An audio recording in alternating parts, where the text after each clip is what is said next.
Going. All right. So here we are. We are. What are we doing? We're doing a podcast. We're recording a podcast, and I think the main reason we're doing it is because we can. Because we live in 2017. That might be the only reason. It's really easy to do it. We spent couple dollars on some mics. We have the software. It's all here. And we have thoughts that for some reason we thought need to be recorded. Right. So that leads into the question, why do we want to do a podcast given the ease of entry that we just... Because why not? If it sucks, then only we have to know that it ever existed. If it doesn't suck, we could tell our friends about it. It's just what do you have to lose? What else you're gonna sit at home and do nothing? It's an outlet for anything. Whatever, yeah. Anything. So I mean, what's the target audience though? Is this just we gonna put this on the podcast store and hashtag it and get some followers from the outside world? No, probably not. But or we're just gonna make friends and family deal with it? Yeah, my family would never listen. I remember telling my stepdad I was gonna record a podcast, and he just kind of looked at me and was like, "All right." He just walked out of the room. He was just like, "Okay." I mean, it's not like he's not like he listens to podcasts, like he likes them, but he was just kind of like, "Okay, well, what the hell are you going to talk about?" Yeah, what are you going to exactly? Whatever. So that's what we're trying to figure out. What are we going to talk about? And that's one thing. It's like there's no names, no identities. Nope. No, we're not going to name anything. If you're listening to this episode specifically, you probably know who's who. Exactly, but that doesn't mean that. But it's just like if they wanted to like they couldn't trace it to anywhere. So we never put our names on anything. The one guy said something horrible. I want to beat the shit out of him. Yeah. So, but yeah. Those are that's the basis of why we're doing it, because we fucking can. And who's going to stop us? Nobody. Yeah, I kept talking about it, and now I just wanted it to exist. So now it does. We started out just like most of the things in our lives as some joke that planted itself in our brain a little bit and then it just it just grew into this mess. That it's now like we have to come to terms with. When you keep telling yourself the same lie over and over and over again, eventually until you believe it, you believe it. It becomes your truth. So, all right. Well, I guess we're rationalizing it to ourselves as much as whoever may be unfortunate enough to actually listen. So what do we intend to talk about? Like, what's the subject matter? Our interests, ourselves, other bullshit that doesn't matter? What are we doing here? Basically anything that we care about. Obviously, we both have similar interests, so we can go on about stuff. Yeah, so then it might turn into like a circle jerk about music nobody else cares about, or like other bullshit like that. Yeah, music. I mean, because we do disagree on a lot of things. Yeah. Also, so that'll. I feel like in the end that'll be the meat of this. Right. Is the disagreements and like the fighting, because I feel like I've heard podcasts before where like the people that are talking, that are having discussions, are having arguments or like feigned arguments. They just kind of agree. It's great. They're not as good of friends. So like they're interviewing people that like they don't know that well. So there's never actually like a real argument. So like real like people that know each other well. They're just kind of flowing and giving like the PR answers. Yeah. Like, well, yeah, this is great. They're just agreeing like, oh yeah, that makes sense. Yeah, no. But like we wouldn't have that problem. We could just go in. We're definitely not afraid to disagree. Yeah, we could just shit on each other and like nobody cared. Like we wouldn't matter. Yeah. But I mean, so that would be that may be the crux of it, the discourse, if you will. Yeah, the discourse about anything. I mean, so I think that's an important word, because I think that might be the podcast is like telos, if you will, is it's a discourse, right. And it doesn't matter what it's about. It might be about the most like insignificant, stupid thing right. that nobody cares about. But if the discourse is good, discourse is fucking good. That's all that matters. And people are gonna want that content. Unless they don't, which again goes back to the beginning. We don't care. I heard a saying once that I would never want to be a member of a club that would have me as a member, and I feel like I'd rather die than go to heaven. Yes, in the words of the great William Murderface. I'd rather die than go to heaven. It's the same concept, yeah. Right. So, I mean, technically, what we're going to talk about is anything that we care about, anything that's on our minds. You know, we have a bulleted list, which is probably every podcast subject ever. Yeah. So, yeah, like, I really went out on a limb. Really went out on a limb with these by discussing sports, shows, music. Yeah. Period. There's no period. Well, yeah, I mean that's just. There's an empty bullet, which might actually come into play. So I mean, just anything. And like I said, I don't think I'd ever want to meet someone who would listen to this. So I couldn't have said it better myself. All right, so you want to talk about our ground rules? Yeah. Yeah. So I was thinking, this is my vision for this. Is like, I've listened to a lot of different types of podcasts. Like Hardcore History has ones that are like 5 hours long, and it's like, but it's all in one audio file, so you have to like listen to it like in small increments, obviously. But like in Hardcore History is really interesting, so I don't mind the length. But like, I find those podcasts that are like 20 to 30 minutes long, 40 minutes max. Like anything longer than an hour is like too much. Like when I see that, I'm already discouraged from listening to it. So my point is, I would want this to be like 20 to 30 minutes tops. Yeah. Just like a straight session. That's another thing. I don't want to edit it. Like I don't want to deal with like editing things out or shortening it or like doing intros or interludes or any bullshit. There's no sponsors. None of that matters. No one cares. But so we could have potential sponsors. Shout out Adidas. Shout out Nike. BMW. I buy a lot of your products. Please. I mean, if the sponsors come, I'll change immediately. And like immediately sell out. I would not buy any product of any company that would sponsor us. So, yeah. No, I tend to agree on the podcast length, but I mean, I've listened to podcasts that are like, you know, hour and a halfers, and those are fine. But then there's ones that are like, you know, 40 minutes, and then they feel long. At the end of the day, it comes down to the content. It comes down to content, and if it's engaging or not. That's my point. It's not hedging. I'm hedging my bets here because I'm betting on us only having 30 minutes of okay material. Anything longer than that, we're not stretching it. Yeah, as I've said many times, we're probably not as interesting as we think we are. But exactly, no, that's another point. This is kind of an exercise in testing the boundaries of that concept. Because I fully and wholeheartedly agree with that. We are not nearly as interesting, funny, or cool, insightful as we think we are. And now we can literally test that by having no one listen to this. We can prove that is absolutely correct. This is all just like an exercise in indulging our own like self-loathing. Basically. It's la via strangiata. Yes, it's an exercise in self-indulgence. Exactly. Where Neil Peart and Geddy Lee and Alex Lifeson were just playing just the most complicated shit ever. We've already made a Rush reference. For no reason. We've alienated half our audience. Yeah. Half of our audience, or our audience that didn't live during the 70s. So it's gone. Yeah, it's all gone. Well, yeah, so going into style, like I already said, we're just going to jump right in. It's going to be discourse, just discussion. We'll have questions like we have here, like kind of like a script that, you know, we can tangent off of, and that's encouraged, but we have this plan ahead of us. There's a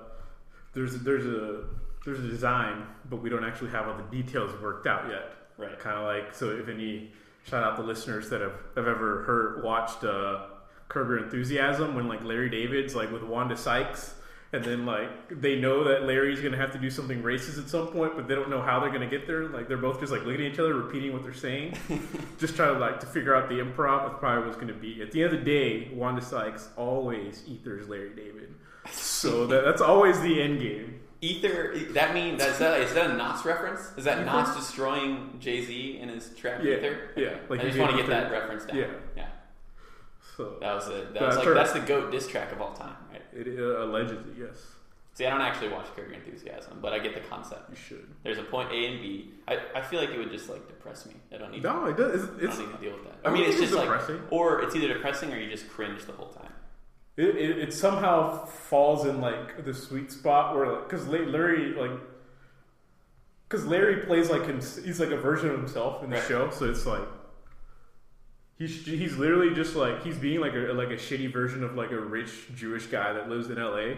So he's like, so he sees all this like crazy LA shit, and then he's just like, well, why is anyone doing this? I don't care about any of it. Rather than he questions it, and then he just like the little idiosyncrasies of like just life. Like there was one episode where he was going to the doctor's office, and he like they have like doctor's appointments. Oh, okay. So the episode starts out. He's driving into the doctor's office, and then he has some like skerfuffle with like the parking lot attendant.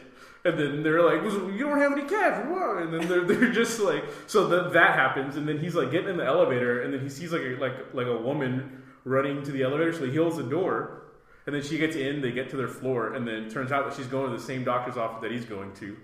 And then she signs into like the little sheet first, so she gets to go first. So he's like pissed about that. He's like, "But my appointment's before hers." And then so that turns into like a whole thing. It's just Seinfeld, but a little bit more modern.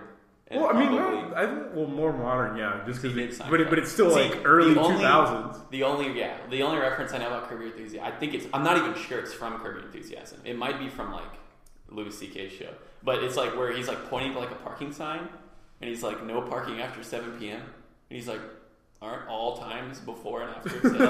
He's just thinking about that sign. Yeah, I mean, it's just shit like that. But then it always like kind of like loops around and fucks him in the ass. Because basically, like, the whole episode is just him, like, fighting with the doctor. Like, you gotta change this, like, it's appointment times, not, like, sign-in order. And then at the very end, he goes to the doctor, and then he, like, signs in first, but the person that got there after him has an appointment before him, so they go first. And then, like, the music plays, like, dum, dum, I'm already cringing. And, like, the appointment, and then, like, zooms in on his face, and he's like, "Ah, oh, fuck." And then, so it's good. And, like, yeah, it's just good. I might never watch it, but there's a new season coming out. I accept that it's good. I just like it because I like the improvisational like aspect of it. How they're just like you could tell that they're just like looking at each other and just being like, "What the fuck do we do next?" Or like, "Where are you taking this?" So how old is that dude? He's like in his 70s. Yeah, that's ridiculous that he's still doing that. So and he's looked like just as old since like 1980. Yeah. Like at one point he just lost like the top of his hair. Like he just looks awful. And then he just hasn't aged kept since. The cul-de-sac. Yeah. The cul-de-sac's holding on strong in 70. But yeah. So yeah, we can. That's a whole show segment. We can have show segments in any time about any shows, including shows that we both watch, like Game of Thrones or Rick and Morty. I have not caught up. Don't spoil it. Even though every time I get on Twitter, whatever happened in the last Rick and Morty episode, there's 17 BuzzFeed and Vice and Uproxx articles like, "Why this last episode of Rick and Morty is everything." And I'm just like, shut the fuck up, people. Jesus Christ. Analysis on it. Yeah. Watch those Wisecrack videos. It's good shit. Yeah. But I don't. A little side note on Rick and Morty. I don't think the creators meant for it to become what it did. But I don't think they're going to complain about all the money they're getting. So that's true. It's a dual. We could have an entire podcast. Yeah, I mean, I came into the game late. I didn't know that the first time we watched it was that one time. Yeah. When International Cable. Yeah, it was like that episode you showed us, and then like later on, I was talking to like this girl I know, and then I was just like, "Well, yeah, I'm gonna watch the new Rick and Morty later." And she was just like, "Oh, there were some guys I knew in college that watched that show, and they were fucking terrible." So there's like a stigma to like being a fan. I was just like, "Well, oh shit, I didn't know that." And then like digging deeper, there's like a subreddit, and they're just like, "Oh, here I saw the lyric truck," and then I was like, "Oh fuck, what did I get myself into?" I mean, you shouldn't let. There's several people that watch every show.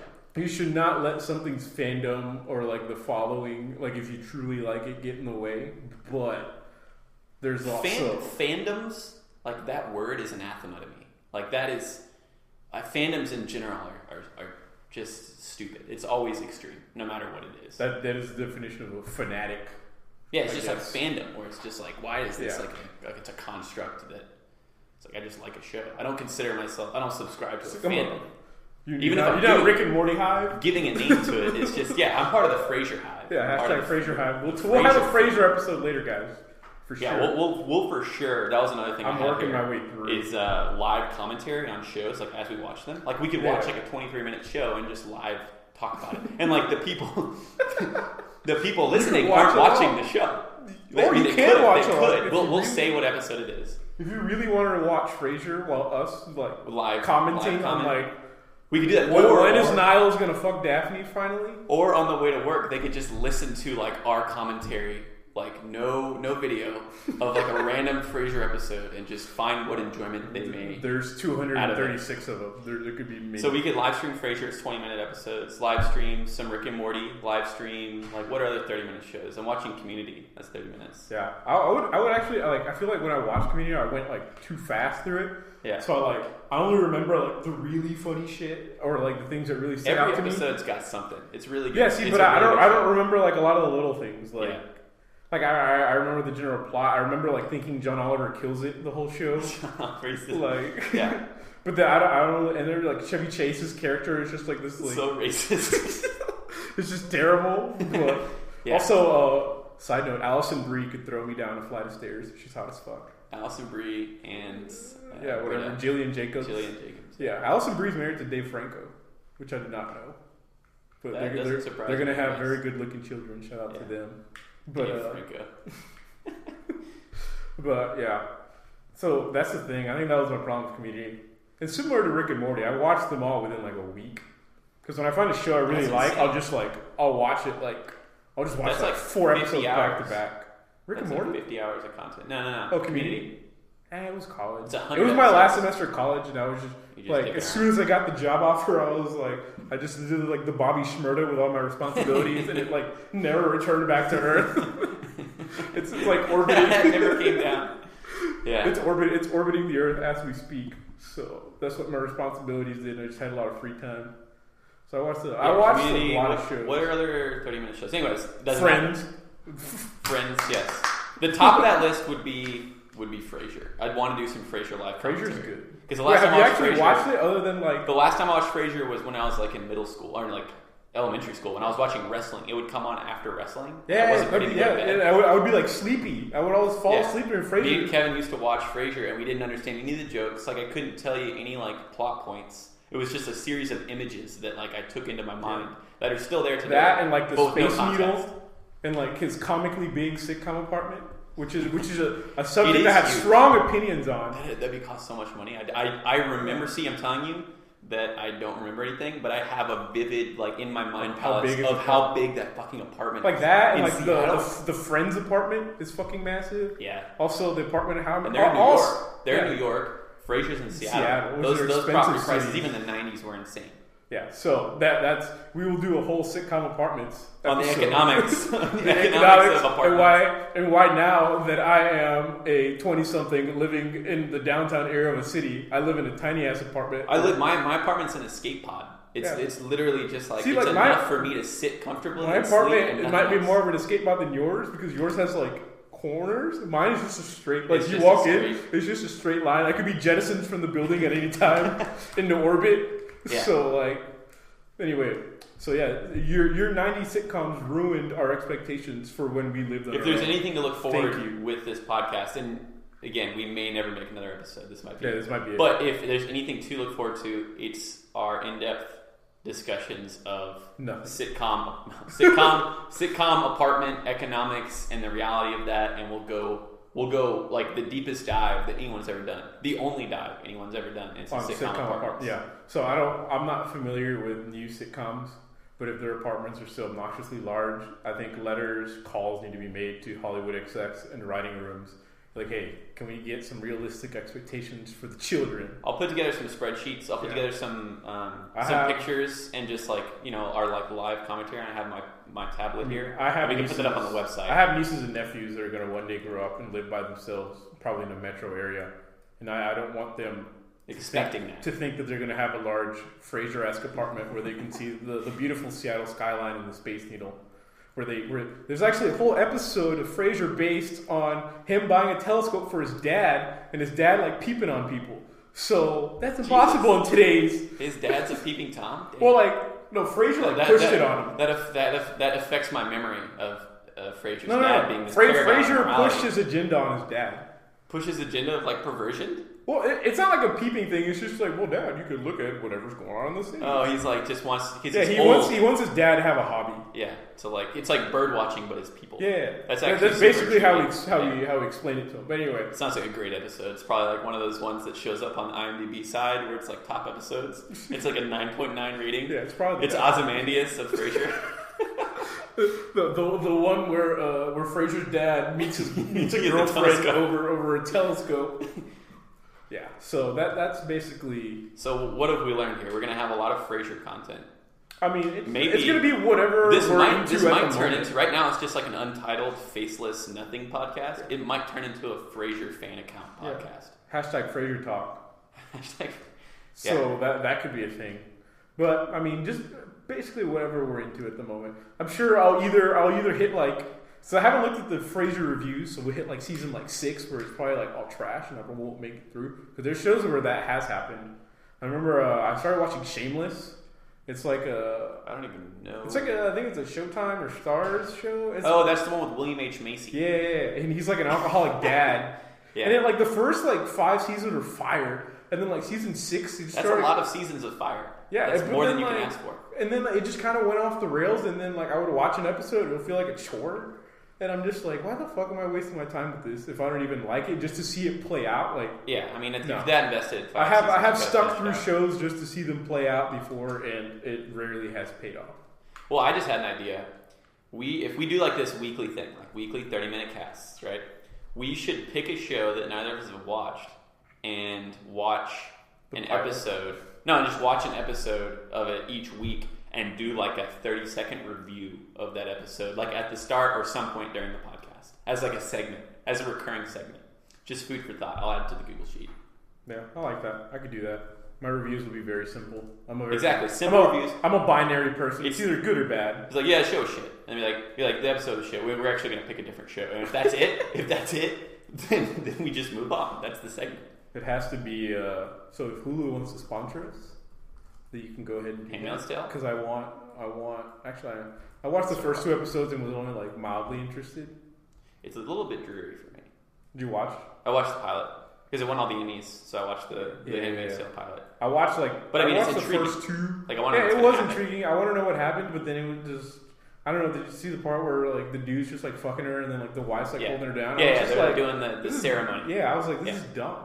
But I don't know how it plays out. I don't know if she's gonna have some It's gonna be an uprising. It's like if she's gonna be some more wheeling uprising, and then at the end of the day, she's gonna realize that she liked getting fucked by the dude while getting held down the whole time. No, I mean it's gonna be like A Man in the High Castle. I think. Yeah. It's like this. It shows you this oppressed society where everything's bad, and your heroes are good people that are getting shit on by the world, and then they're gonna flip the script and do an uprising, which is either that happens or the show's bad. So. So yeah, I don't know. If I'm willing to actually pay for Hulu just for that, even though probably it's $10. Why would I pay for too many streaming services? Yeah, to consolidate them all into one and get back to me, I will pay upwards of $13.46. Just consolidate them all, and it's probably still less than your cable package when you don't watch 90% of the. Well, yeah, but I don't watch cable anyway. I don't have. If you consolidated them all, that would be TV. You could replace it, which is basically if you have individual accounts at each, that's already what it is. That's already what people do. That's why cable is failing. Yeah. But I also got here books. We could do book reviews, book club stuff. Like we did the book club with the meme. A failed book club. That did not end up working out. But those Alchemist discussions were fire. R.I.P. We actually should have recorded those. Those should be podcasts in and of themselves. But I'm saying that the book club... It was good. It just seems like everyone's... We just couldn't get our schedules to cooperate. Which seems to be a common thing for people our age. We're all adults just doing... We'll bleep that. Our friends are always super busy. Yeah. Friends are married. Sometimes I just get home and I just want to go to bed. Yeah, so it's just Well, that's what the point of this podcast will be. Is it'll force us to have some point in the week where we get together and actually do something, have this podcast, have a discussion about whatever. Maybe on Sundays to unwind or before the week. Yeah, I definitely need a bit of an unwinding on Sundays. So. Yeah, but just riffing on stuff. And even if we like never even posted this, I still think it'd be beneficial. It's still here on my computer only. Yeah, we'll have it all saved to a flash drive. We'll have a Google Drive that'll be public and people can go in and record over it. And we'll each have a copy of the flash drive and we'll have it like in a storage locker, like a rustful storage locker. And then whenever one of us dies, that'll be the only time when it's released to like the people that we know. Yeah, it'll and be they can like, oh look, this is like thousands of hours of podcasts he recorded throughout his life. Let's go through them one by one and listen to them, and they'll listen. Like when a famous like artist or scientist dies, and then they never release their work. Yeah, and they become like praised later, but there will be no praise. Like Prince and Michael Jackson. Yeah, there will be. My MJ and Prince had their time. No, I'm saying like they had a bunch of unreleased music that they found. Like Tupac, who's alive somewhere in Cuba. And they're like fighting for like the rights to release that music. That's what it is. So I have a hot take on Tupac. He released too much stuff. And most of it was mediocre. My address is you can kill me there. Well, I have a response to that. I would just say, the good stuff is good. He knew he was gonna like burn out fast, like die. I mean, Tupac was younger than us.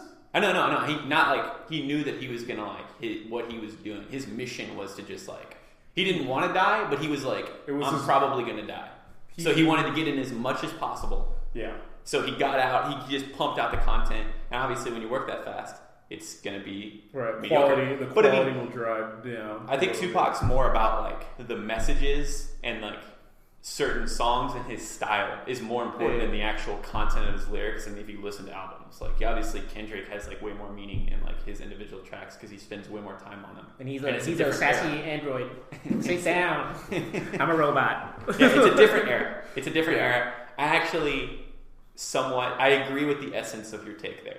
Yeah, it's a lot to take in. Because if you just told like a kid, you're like, hey, listen to Tupac, they're gonna go and like try to listen to an album, and then they're gonna get like one banger, and then the rest is gonna be like, I'm drinking Hennessy, going to penitentiary, and then like long rhymes, right? Yeah, those like long-winded rhymes that just like and like his cadence, but like but they're also desensitized to like modern music and what it gives them. So right. And also like rap from that era, like even New York rap from that era, like early Jay-Z and Nas, they're all just like nihilistic and they're not like planning for the future. They're just like a lot of Mac 11s. There's a lot of Mac 11 work. Right. They're just like, I could die at any second, so I'm just gonna like do this, which is like a lot of like the rap from that era. Now, like the rappers that have survived, they're I mean like it's beyond drink, fuck, kill. Right. It's beyond that like Jay-Z rapping about the fam. To some extent, Kanye when he's not like on trying to get those social messages out. Some fever dreamish like song that he releases. And there were social messages in the 90s as well. I'm the last person that should be talking on this, just to be clear. Yeah. But there were social messages in the 90s as well. We but get my stepdad on the pod who grew up in the thick of that. Hood. Yeah. He'll come here and tell us how Big Mo's City of Syrup is one of the greatest albums ever, which I have heard him say. That's the one with the wacky album cover that looks a lot like just ridiculous. I know what you're talking about. That is Big Mo. Okay. But like this one's like it's like the Houston skyline, and then there's just a big ass cup of lean next to one of the buildings. So, but yeah, he died obviously from lean related probably, or he got shot. It's one of the. There's only two ways to die if you're a Houston rapper. You got shot, or you drank lean related complications. I.e., your heart stopped because lean. Dying as a rapper, it's you're a martyr. You live on forever. So, yeah. So guys, since you got two more questions down here on the bullet list, if we're gonna go back to this, the old list. So we got what do we hope to accomplish by having this podcast? And we've already discussed this, but like, if we actually want to like answer that question, what would the answer be? What do we hope to accomplish? Are we trying to say things to people, or are we just saying things to each other, or are we trying to like, I don't know, what are we trying to do? Yeah, I think we like lightly addressed it earlier. I mean, I don't think anyone would actually care about it. If any, like how you build an audience, I don't think anybody will give a shit, honestly. But like how you build an audience is about like, hitting certain things that resonate with people or whatever. And if that happens to be the case, whatever.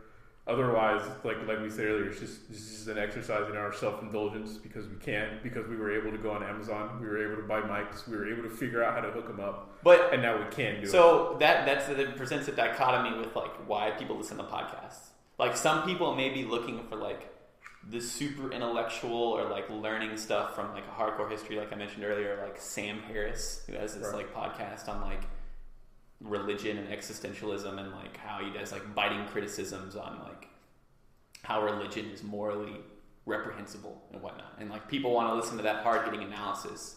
There's those, but some people just want to like pass the time at work and they just want entertainment, right? I think that's what that's ultimately my thing for listening to podcasts. That's why I never listen to anything heavy, like because you're doing other stuff. You're never listening to a podcast by yourself. Like sometimes I'll like just go walking or like be on the treadmill and listen to podcasts. Right. So that's the only time when I'm only focusing on it. Other time maybe you're working or you're driving. Yeah. See, and those I don't know. Like I said, it's just, right now at our current station, it's more of a because we can do it and we're just indulging our own, creative interests or whatever, rather than. We're going to be famous YouTubers and we're going to be having those terrible cut videos, just like 17 the thumbnails. Yeah, the thumbnails. A thumbnail of like me getting like bent over by like Mario fucked in the ass. Like no. Whoa, that was out of nowhere. That's how they get you to that click. That could be a thumbnail. That probably is a thumbnail. Like PewDiePie's probably got one of those. Yeah, there's always one of the ones with the white eyes and the big mouths. That's what pretty much all of them amount to. But we're not going to be on YouTube. I'll never show my face. I'll never show my face. If you've seen it, you don't want to see my face. So my answer to the question is I don't know what we hope to accomplish. And I think that leads into the next question where I have a similar answer, but one that's a little bit more existential, to use that word again. Why do we deserve to have a podcast?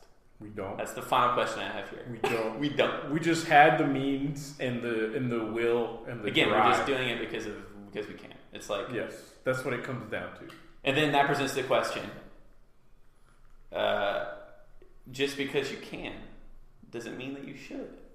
We'll find out if this goes well. But even if it doesn't go well, we already said we don't care. So if we're like hedging our bets and we're like, hey, if this doesn't go well, we're going to feel bad about it and stop recording. Yeah, then we're already betraying ourselves. Stop feeling bad about stuff a long time ago. Yeah, it's just, I mean, of all the things I could feel bad about, this is probably like bottom 1,000. It's true. Yeah, it doesn't matter. That's what makes this like this entertaining. It's free-flowing discussion. It's a barely lose situation. Like we're just here. We can do whatever we want. We have nothing to gain, but also nothing to lose. Right. Unless someone finds it and then shows this to like my boss, who like wouldn't care. He'd be like, that guy comes to work. No one would care. Right. Unless I said something absolutely horrible, which I probably will if we keep doing. They can't trace this. We're not like representing the people we work for. We're just. None of this is like this. This is barely even like. I work for Donald J. Trump. Yeah, we're not going to get into that. He will be on the podcast to discuss like. No. This is an escape.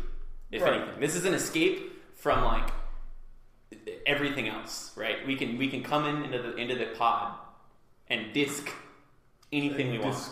We can discuss anything. So my answer to it, just to like, I guess, wrap up, is why do we deserve to have a podcast? I think by doing the podcast, we're going to, like the journey, the destinations in the journey. We're going to find out why we deserve to have a podcast. We're going to find out what we're going to accomplish with the podcast, and we're going to find out why we wanted to do a podcast. We're going to answer all these questions by doing the podcast. That's my mind blow. Because that's the only way to actually know. Exactly. So... yeah, I agree. Even though I still think right now that we don't deserve to have one. So that's a wrap. All right.